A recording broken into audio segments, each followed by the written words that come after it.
now. You would have seen a lot of champion Queenslanders. I'm going to give you a very tough assignment here. I want you to name your top 5 Queenslanders of all time, starting with number 5. Yeah, number 5 was a tough one because I played with so many great Queenslanders myself. However, I like what he brought to the game, and I like the way he played the game, the spirit that he brought, the competitiveness. And you know what? In a modern era, he was probably a standout, and that's Greg Inglis. I think Greg Inglis was just outstanding for Queensland. Everything he'd done oozed class and oozed enthusiasm, and he did it for all the right reasons. And he never let Queensland down on any occasion. I always felt excited and happy when Greg Inglis was included in the team. What did you think of the annual debate about whether he should be playing for Queensland or New South Wales? Well, you know, we had to move the border to get him in, but we did, and that was accepted. And the rest is history. I mean, they can piss and moan as much as they like. They're not going to get it back. And he played for Queensland, and he proudly played for Queensland, and it was his choice. Yep. Okay, number 4.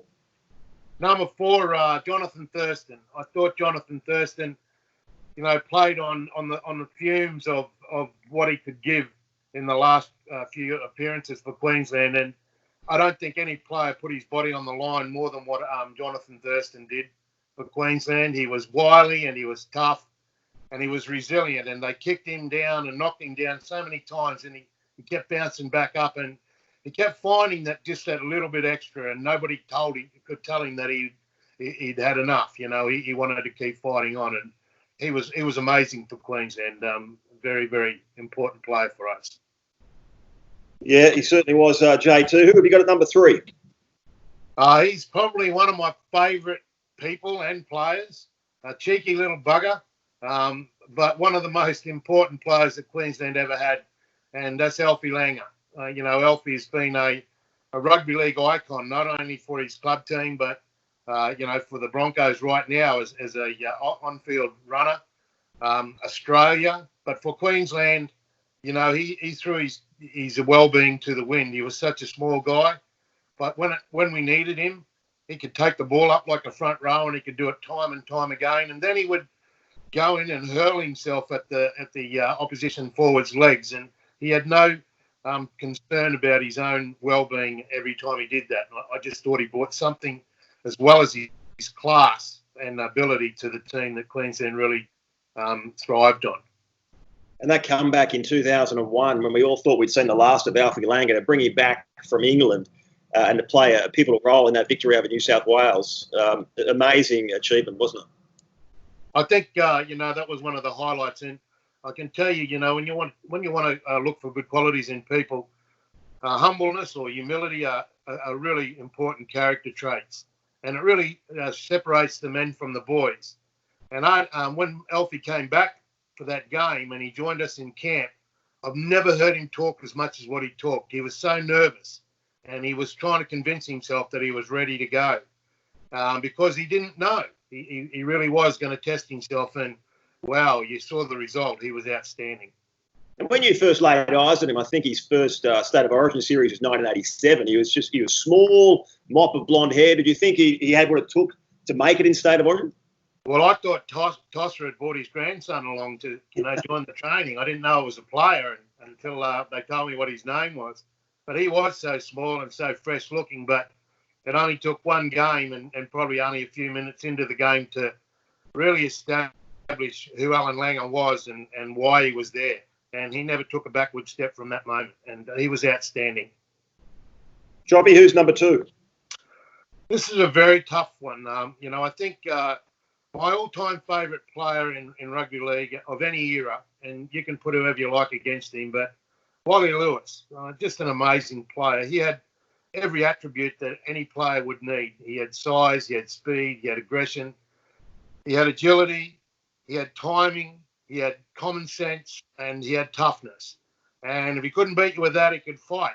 He could put the dukes up, and he frightened plenty of them there. And he still is the best rugby league player I've ever seen, but just shaded for his number 1 spot by a player who I think is an absolute icon when it comes to Origin. So, unfortunately for Wally, the King, the amazing King, he's in at number 2. That's very intriguing because I thought you would have said Wally number one for sure. So let's just cut to it. Who have you got above the King as the number one Queensland player of all time? Well, Arthur Beetson. I think Arthur Beetson is Origin. And I think Wally couldn't have done all the things that he did for Queensland, and the whole Origin story would have unfolded differently had Arthur Beetson not been there and named as captain at 35 years of age in the first ever game. What he produced that night was unbelievable. It still makes my skin, tingle when I think about Arthur's role that night and how he led a group of young players. I think 9 of us were 21 or younger in that team, and we really needed him to come along right at that moment. Queensland did, but not only Queensland, Australia and the rugby league world in general was saved that night on the back of what Arthur Beetson produced. And I don't think we'll ever see a repeat of that. So for me, he's my number one Queenslander as far as state of origin goes. And he's going to be immortalised. I mean, he was in the team of the century as well, so he certainly deserves his spot. And I think he's the best forward that ever played the game. State of origin, it's just huge now. It's described as a jewel in the crown, and you're actually taking it back to 1980 and saying if Artie didn't do what he did in 1980, we might not have origin to the extent we do now. I don't think we'd have rugby league to the extent that we do now. I mean, it was no secret. You've only got to go back through the archives and read all the press, the stories, the information that Ron McAuliffe and Kevin Humphreys shared back in those days to understand that rugby league was dead in the water. And the representative game had virtually disappeared. Queensland couldn't win. And, on the back of that, the international game was well and truly dead. And rugby league needed to have that injection of life. So all the young players that are out there now, I hope they understand just how important that period was for them. And when they're out there, questioning, are they getting enough? And, should they do this or should they do that? I want to understand the sacrifices that were made on their behalf. And it wasn't for those sacrifices, those guys wouldn't have the opportunity to be so choosy and soft in the outcomes today. Well said, Choppy. Just finally on that magical night at Lang Park back in 1980, I remember the Blues saying they weren't sure what to expect. They turned up there 2 days before the game. They were on a drink. It was a bit of a holiday almost. But your mindset and Artie's mindset, what was that like? Well, I can tell you that I got dressed beside him. Was one of the most privileged things that I can remember ever happening to me in my life. And for some reason, I threw my bag down beside his and I watched in awe as he prepared for that game. And at no stage did I ever think that it was nothing but a war. He really prepared for battle. And he was purposeful in what he did. And he had himself in a zone that, I couldn't even imagine. And he had us all mesmerised. And I know that it was a very serious occasion for him. And New South Wales can tell you whatever they like, but they were in it, and they were always hoping to win that game. They were there for the match. But Arthur had something that night that came from beyond and infiltrated his body and his mind and his spirit and allowed him to go out there and lead us in such a wonderful fashion. And, as they say, the rest is history. Yeah, excellent memories there, Choppy. Now, look, your passion for Queensland, we all know it. Your hatred for New South Wales is probably the same level. Is there a New South Wales player, though, that you put above all else? Who was the number one Blue that you ever played against or saw? Well, I think the one that really showed the most Queensland spirit, because they had so many brilliant players. Let's get serious about this. I can knock them as much as I like, and sometimes, I'd like to punch a few of them. But at the end of the day, and sometimes I did. But at the end of the day, I can tell you this. They're very good players, unbelievable players, and always have been. But a couple of them had Queensland-like features. And I think Steve Mortimer was probably the first to show that.